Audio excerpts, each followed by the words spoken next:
Hi, friend. Welcome to another episode of Unlock Your Child's Full Potential. Today, I'm thrilled to be joined by Natalie Bedard, an energy healing specialist, and we are diving into how we can regulate our nervous systems, relieve emotional pain, and transform anxiety into empowerment. Natalie, welcome to the show. I'm so happy to have you here. Thank you so much for having me, and I am delighted to be sharing this space with your listeners. To start, I always love to hear about your story, what inspired you to become an energy healer, and how your journey has shaped the important work you're doing today. Well, I came about this almost 11 years ago. I almost died. I had lesions in my brainstem and in my cerebellum, and I was hospitalized for almost 40 days. And in that hospitalization, they did a battery of tests to try to identify, a diagnosis of what was causing the lesions. Yet they couldn't find what was the cause. So I was released without a diagnosis. So that means without a plan. So I had to learn a lot from within and my inner world and understanding my nervous system. And I had a front row seat with these lesions of seeing these chemical drops that were going on and my belief systems and the impulsivity. And a year after that, I learned meditation in the form of TM, transcendental meditation. And when you learn that, they tell you twice a day for 20 minutes meditate, yet cultivate a quiet space in your house. Well, I was a solo parent to three boys, and I had twins that were the age of 5. Solo parent, twins, quiet space, that's not happening. So I brought Mhm. meditation to the couch, and I got to see how when they were fighting, the TV was on, something dropping. I could see where it was disrupted, make it quieter. What are they doing? Trying to figure out what was going on. And I would just bring it back to come to the breath, come to the breath. Just listen. Don't react. Don't try to stop it. Just create the safety in the breath. You're okay. Even though it feels overwhelming and your hairs are on end or you're predicting what you think is going to happen between the twins or whatnot, just stay with your breath. Allow curiosity to just be out there without having to take action right now. And the more I did that, the more it helped to regulate my nervous system. And it also allowed me to do that somatic release of a lot of trauma that I had when I was a child and really feeling my authentic emotions. So the more I navigated in this inner terrain, I got to understand more of that nervous system and that regulation and how we really don't know how to feel our authentic emotions. We intellectualize a lot of things and we project. And, I got to understand more of why I become the neurotic parent with the Mhm. twins and take accountability for my stuff. No longer being in the blame game, it's them. It's like, no, it's what is my I statement is my empowerment. It's very easy to be like you, and it's very seducing, yet that's not where the power is. And if you're willing, I would really love to bring us into a mindful moment to allow the listeners to see by taking just a 2-minute pause how they can empower themselves in their breath. I would love that. Okay. And, most listeners listen to a podcast while driving, so safety first. When I ask Billy and myself to close our eyes, please do not keep them open, yet the other prompts you're able to follow through. So, Billy, I'll ask you to get comfortable in your seating. And if it's safe to do so, gently close your eyes. And you're going to bring your awareness to watching your breath go in and out through your nose. You're not going to try and control your breath. You're just going to be aware of its rhythm, allowing it to guide you into your body. There may be some sensations or feelings coming up. It's okay. Let them come up. You're safe to feel. You're safe to let go. Surrender the need to control. Release the need to resist and just be. Gently bring your awareness back to your breath, creating space between the awareness and the thoughts, and dropping deeper into your body. allowing yourself to just be with the breath. Again, more thoughts may have popped up. Bring that awareness to your breath, beginning again, creating even more space between the awareness and the thoughts, and dropping deeper into your body. And just being with the breath.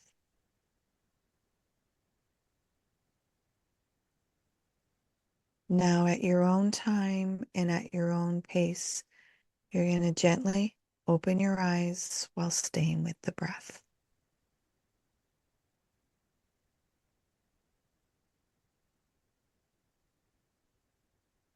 Oh, that was amazing. So grounding. And these are the tools that we can use for ourselves. It's not easy at the beginning because we're in patterns of impulsivity and overwhelm from the nervous system. Yet the more that you practice this, the more that you know to access your breath, because your breath is always in the present moment. We are always in the now, even though people are like, oh, I need to get to the now. It's just that you're stuck in your head. You're in the past or the future trying to control things. Yet when you can bring your awareness to your breath, it's always in the now. It's always in the present. And when you put your awareness on your breath, then you come to start to feel what's going on internally. And we're not really taught to what are we feeling?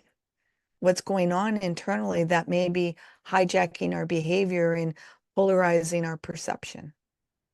Yeah, and this is how I wanted to start actually, because in my parenting journey and on this podcast, we often talk about building a firm and kind parenting toolkit, which blends perfectly with keeping our nervous system regulated so we can create that peace, joy, and cooperation we want at home. And a frazzled nervous system is something most parents struggle with.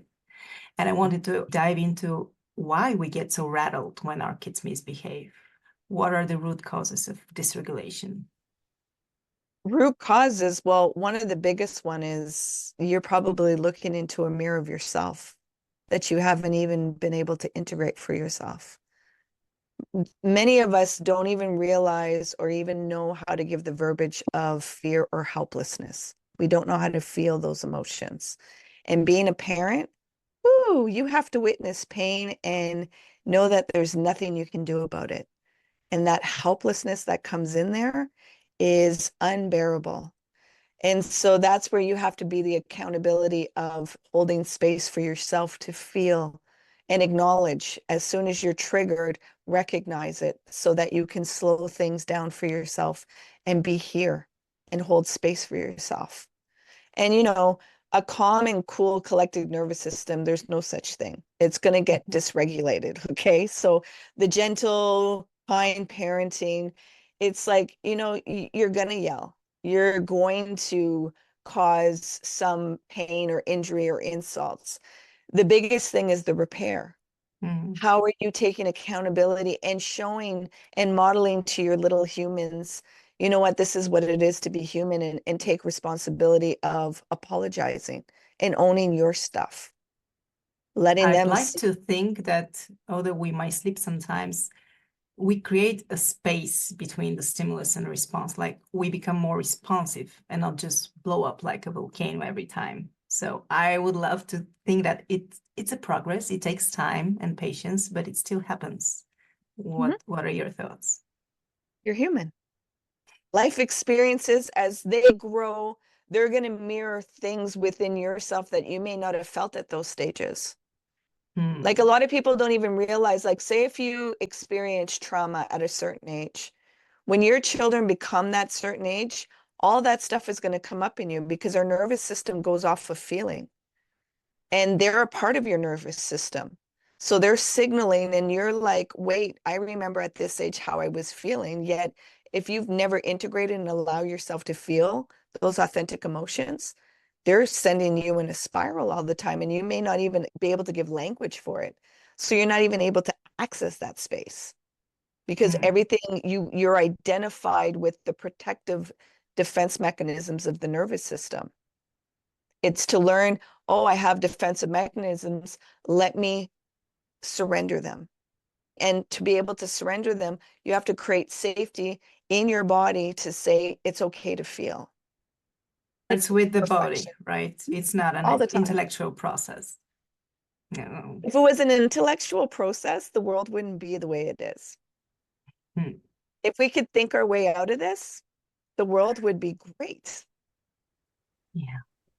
So we have to heal our own trauma first before we're able to be that calm parent that we all strive to be. And for people to understand what trauma is it's separation from self. So really the healing is the journey to come back home, come back into the body, create safety in the body, create safety to feel your emotions. And when How I does say that to, look in practice? well, we just did it with the breath. I'm sure, were there feelings or sensations that were coming up when we did that 2 minutes? Hmm. Did you feel anything? I felt calm. There were the tasks that popped into my mind, but other than that, I'm very good at hiding my emotions, like putting them under. So Yeah. I definitely need to learn how to just acknowledge and release, and I'm eager to learn. Okay. So how is your relationship with anger? I get angry, but I bottle it up. So it takes a lot of time until I release through yelling or yeah, I think yelling is my outlet. Yeah. Let's put a space. You say, I get angry. I feel angry. Begin Okay. creating the space that it's a feeling, it's not your identity. Ooh, that's a good point. Okay. Okay. So I you're giving space. Okay.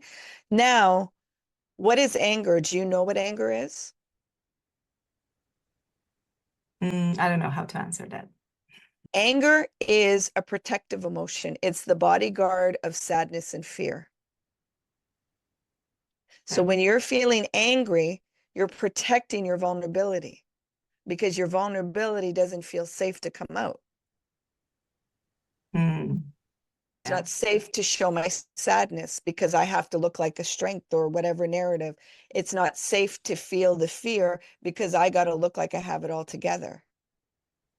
exactly. Yeah. Don't So we all? now, of course, that's why I do the work that I do. It's come back to feeling. It's simple. It's not easy to do, to access, because your protective mechanisms, the defense mechanisms of the ego, have created a guard for you not to access that vulnerability because it feels unsafe. Yet you're here now to let your body know it's safe to feel these things. Back then, when we had to create these defense mechanisms, it was true. We couldn't feel that. But now we're able to. The gift of our children allow us to come back into our body if we're willing. Is it Yeah, going to be messy? Yeah. You have to be able to acknowledge that it's going to be messy and allow yourself to go into the mess. But many of us want to be performative and have it all together and perfect. mm, yeah, you're right. Now that I think more deeply about that, most of the time when we feel triggered and provoked by the challenging behavior our kids have, it's all fear behind that. I fear that I'm not a good parent because my kid is acting like entitled and a spoiled brat, and she's not learning the life skills I want her to learn. And it's all fear. Yeah. And there's a bit of jealousy. Sometimes the things that you weren't able to do, you've allowed your child to do. You've created the space finally to let them have this. Yet there's a part of you that feels jealous, like you say, this entitlement and spoilt brat. And it's like, yeah, were you able to do that as a child? And a lot of times we're saying, no, we couldn't. And we don't realize we're changing the narrative, but the narrative is still etched in us so much physically that we have to release that. And like you said, the fear of, as a parent, our mind always goes to They're going to be incarcerated. They're going to die. They're going to be addicted to drugs. They're going to be homeless. They don't get it together right now. All these things are going to happen. Mm. And why does it do that? Because we don't know how to feel the fear in the moment and let it pass through. Helplessness, we usually don't even know how to identify that we're feeling that. We don't even know how to bring it into our language of verbiage that, holy cow, I was feeling really helpless with my children. It was really debilitating that they were giving me the middle finger. They didn't want to eat and all this stuff. And I didn't know what to do with that. I wanted to control. Mm. Yet if we Yeah. can be with the helplessness and not allow it to hijack our behavior, we see the human in front of us that is challenging their autonomy, challenging their critical thinking, possibly listening to their body. Maybe they're not hungry, but you have a narrative. You have to eat at 8. You have to eat at 5. If you're not, then you're not healthy and you're not following the guidance that the world has told us. Mm. Yeah, and they're much better at listening to their bodies than we are. Yeah. Mm. And the not good enough, we get that Kool-Aid is given to parents constantly. It is. And it's so sad because we're doing so much. Like we're really trying to change these patterns. At least I was raised in an authoritative way. The threats, the bribes, all this stuff that right now I'm trying not to use. Like I'm doing something different. And still, I feel like I'm not doing enough. And I think for a lot of our listeners, that's the same. They feel the Yeah. same way. And that's just because you're in an uncertainty and unknown. You're walking the wilderness now. You're going against the grain of what was taught to you. Even though, spoiler alert for any listener, for myself, for you, to break patterns, we're not able to fully break patterns. You're going to replay the same thing that you experienced as a child. It's just going to look a little differently. Our nervous systems just mask it so it doesn't look exactly, so you can kind of, BS your way out of it. Yet if you're willing to see, you're like, that's the same thing my parents, I just kind of reversed it a little. Yeah. And have grace for yourself. Have radical compassion for yourself and see that, you know what, I'm doing much better than what was done to me because they weren't even willing to acknowledge it. Mm. They just placed it all on me and as if they didn't do anything wrong. And at You're least then we willing, focus on repair, which was yeah, missing. yeah. Yeah. Mm-hmm.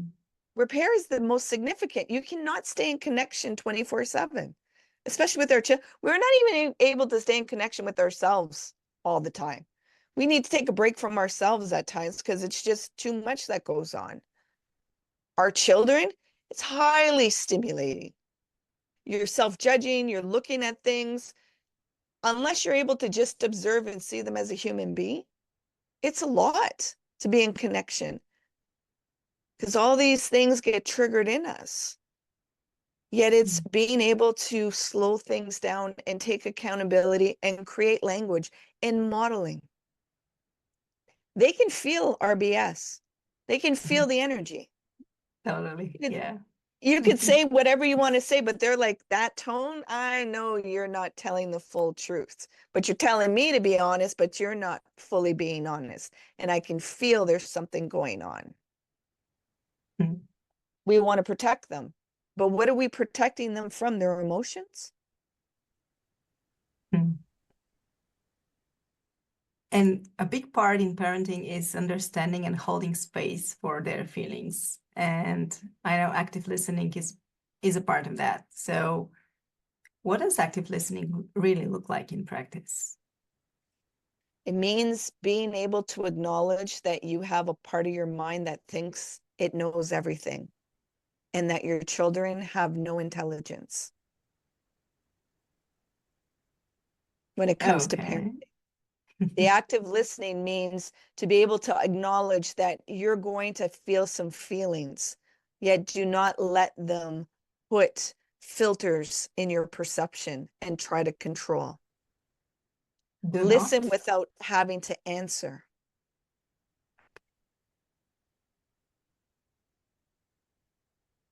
And as a parent, when you hear something you don't like, your teenager, for example, shares something really, whoa. And I know that you have to keep yourself from reacting in order for them to come back to you. And this is like, I'm hiding my true feelings so I don't overreact to the thing you're saying. Is that the way to do it? What's your perspective? I wouldn't suggest that. When they are 7 and 8, start to educate yourself about the sex and the drugs and the things so that you're well equipped, that your nervous system is prepared for these heavily charged conversations. Because denying your emotions and suppressing isn't healing. You're repeating patterns. You can acknowledge that, oh, if one of my sons comes and tells me that they smoked some weed or they drank alcohol, I'm going to acknowledge, you know what? I may be a little reactive right now because there's some fear, because I'm scared that you might get harmed or what could happen. Yet I have to listen to what your story is. So don't Okay. shut down because you're feeling the intensity of what's going on in me. I haven't shut down my love. This is just what my emotions are feeling right now of the fear. I love that. Just explaining what you're feeling right now to them. Because why do children hide from their parents? They hide because they know the temperature of their emotions are going to get raised with certain things. So I don't want that, because when their temperatures are raised, that means I get punished, things get taken away. I feel like they don't love me anymore. So that's not safe. Yeah, exactly. So in this moment, other than telling them what we feel and taking a deep breath, are there any other tools we can use to settle our nervous system? Start doing your inner work, start feeling and really being inquiring of what is going on internally for you. You know, certain parts of your character that you know can be matured or strengthened, engage in that. You don't need to look far for the work that you need to do within yourself. You don't need to look far. Don't go grasping at bigger things, thinking that's going to make everything go away. Work with what's here right now and it will unfold. You want to mature your nervous system.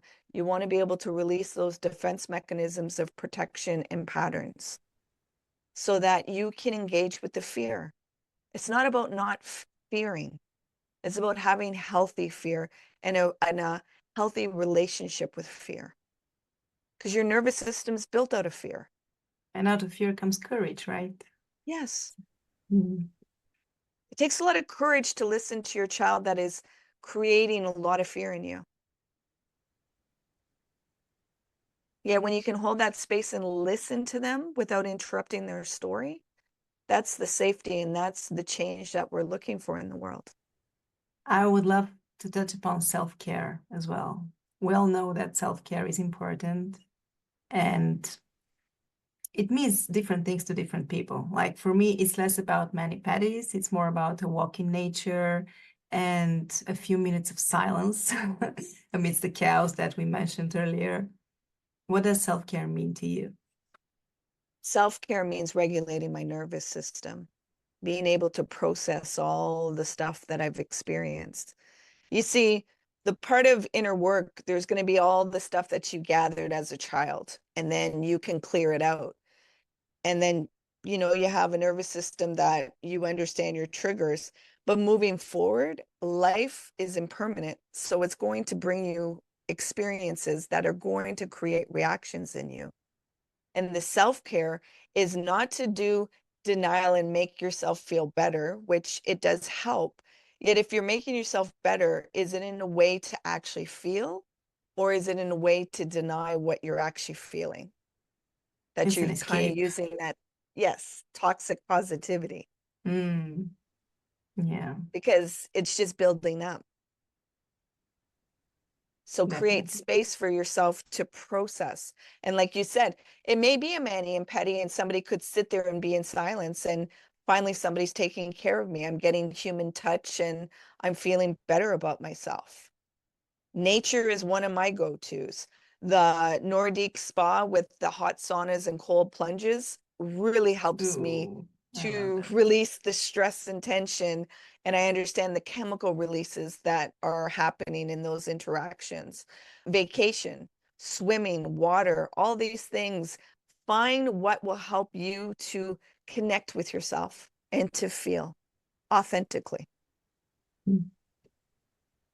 Love it.